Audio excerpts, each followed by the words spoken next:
Hey guys, Greg Z here, and in this tutorial I'm going to show you how to use Redshift shader switches and user data nodes to control your materials with per object attributes.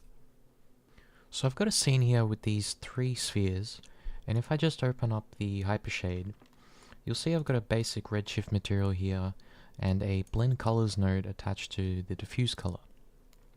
So if I just start an IPR render and I start moving this blender attribute, you'll see we're evenly blending between the red and blue colors here.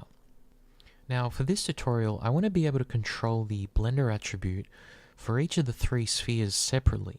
And one way I could do that is by duplicating the entire shader 2 more times and applying it to the other spheres. But imagine you've got 1,000 objects. You'd have to create 1,000 different shaders and set all their attributes manually in order to get the effect that you want. So I want to be able to use this one shader that we've got here and set a different blend value for each of our objects. And to do that, we're going to use something called a user data node. Now, Redshift provides 4 different user data nodes, and they're all specific to the type of attribute that you want to control. So in this case, the blender attribute has a float value, so I'm going to use a Redshift user data scalar node. And I'm just going to connect its output to the blender attribute. Now we've got an attribute name here, and that allows us to specify exactly which attribute is going to control our output.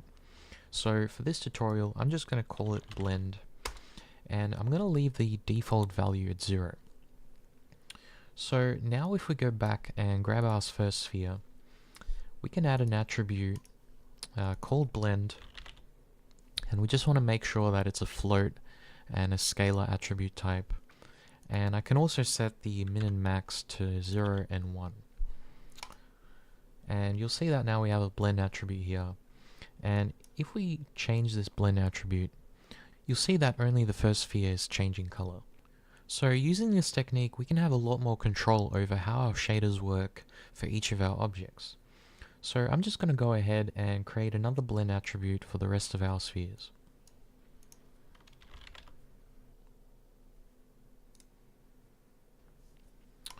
And you'll see that when I move the blend attribute for our middle sphere, it changes independently of the other two. So I can also use this scalar node here to control other attributes on our shader. So I'm just going to plug that into the roughness input, and you can see that as we increase the blend attribute, the reflection on our material becomes more diffused. So that's a basic example of how we can use user data nodes to control our shaders. So in this next example, I've created 3 new metal shaders for each of our spheres, and instead of controlling a specific attribute on these shaders, I want to be able to assign them to different objects based on an attribute. So what I'm going to do is I'm going to create a Redshift shader switch node, and with this shader switch, we've got 10 different shader inputs and a shader selector attribute. And what this allows us to do is to connect different shaders and control them with this integer value here. So much like the last example, I'm going to create a Redshift user data integer node, and I'm going to connect its output to the selector attribute. And this will allow us to control which shader is going to be applied to a specific object based on the attribute that we're going to set here. So I'm going to set the attribute name to something like switch, and I'm going to leave the default at 0. And I'm also going to connect each of our shaders to the shader switch. So the next thing we want to do is assign our shader switch to each of our spheres.